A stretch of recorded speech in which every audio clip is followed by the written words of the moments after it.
So just like everybody, I'm finally making my own video of the movie The Creator. I just watched it. It's phenomenal. John David Washington's performance. For me, the man is a great actor. The apple never falls far from the tree. It's a very beautiful movie that's well shot. Shout out to Gareth Edwards. I know that one of the major talking points about this movie is the use of the Sony FX3. As a user, as a user of the FX3 myself, I couldn't have been more proud. I could have been more happier. I think anytime that someone proves to you that the thing that you wish to do is possible with the resources that you have, it's a reason to celebrate.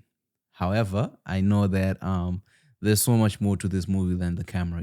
A lot of the talk, especially amongst filmmakers, has been the camera, but I think we are missing the point. There's a lot to this movie, and there's a lot to what these guys have taught us in terms of what they were trying to make. I think one of the most important aspects of it is the storytelling. This is an $80 million budget movie, and the fact that it was shot on a $4,000 camera, whilst that's like, wow, you can assume they had more than one camera. I mean, like whatever camera package that they have, the different lenses that they have, but you have to look at how much they invested into the story. For me, that is a major talking point of how unimportant it is about what they use to capture the image, but rather how they focus their resources on to the story. And I've listened to the different reasons of why they chose the camera. I think when I was watching on IMAX, I was like, oh yeah, this is Sony FX3 footage because I've used it for over a year now.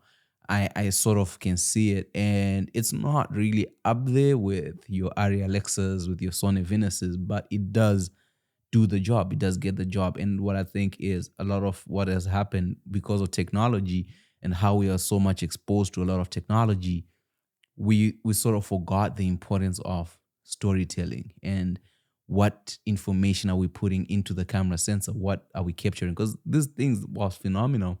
Their job is just to capture pieces, pictures. They capture pictures and recreate the sequences, and it's about what's in the frame. It's about what information are we revealing, and that's what I feel in this story they did phenomenally. The story is it's a typical boy meets girl.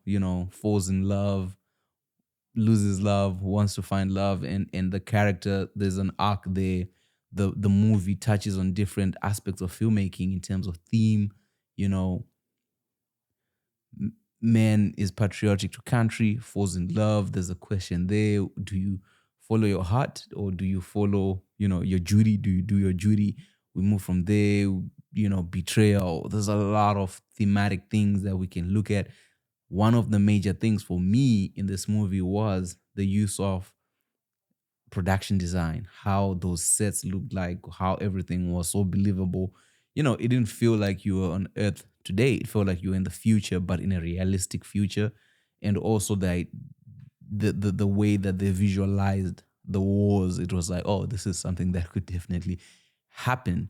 And one thing that I liked about the film is through production design, they humanized the robots.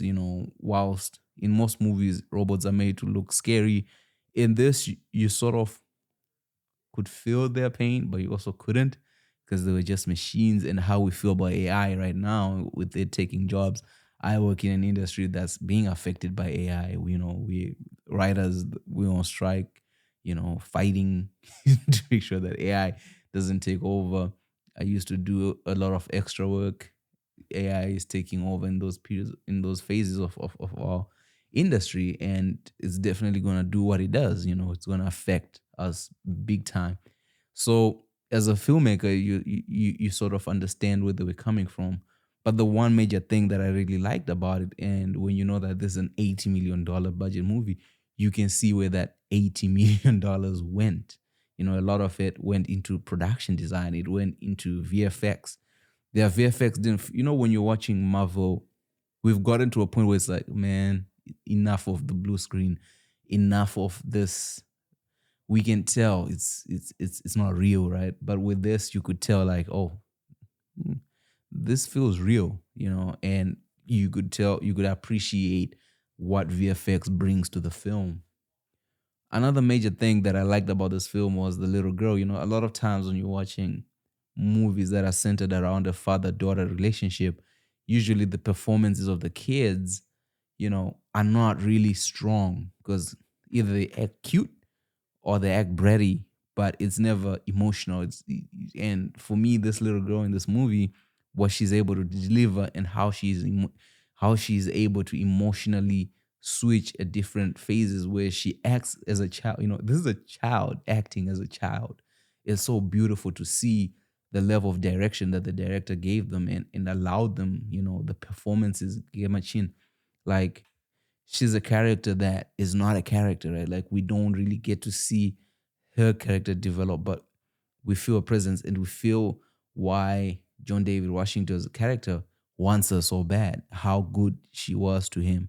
And the fact that she becomes antagonist Nimata at the end, it doesn't really matter because the idea that this little girl is his daughter, but is a machine. Can you love a machine? This is a question where in real life we tend to ask ourselves, can you love a child that's not your own? Can you truly value that person?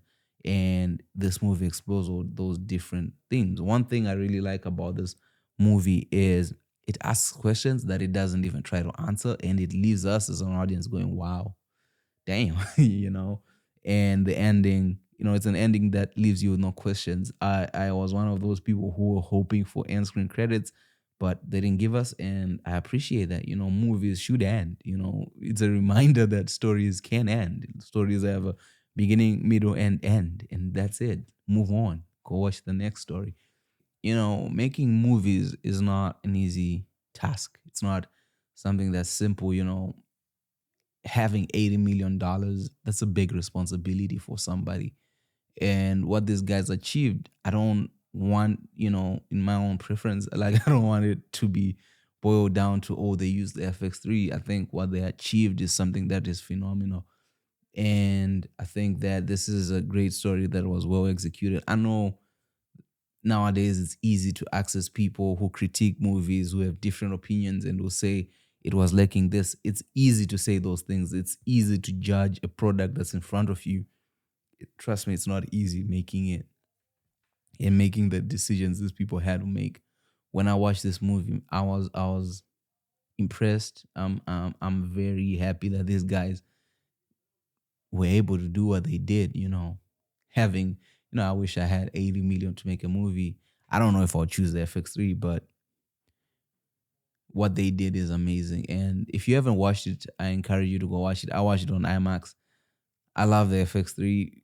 I don't think it has any business being on an IMAX because like the quality of the screen, you can tell pixel by pixel. But it did what it has to do. It's IMAX approved, so it is what it is. But like once you're up there, you're comparing it to like the IMAX camera used for Oppenheimer, and the experience is a little bit different because it doesn't fill up the whole frame, but it's still a very beautiful looking thing. And it just goes to show you the amount of tools that are available for you as a filmmaker.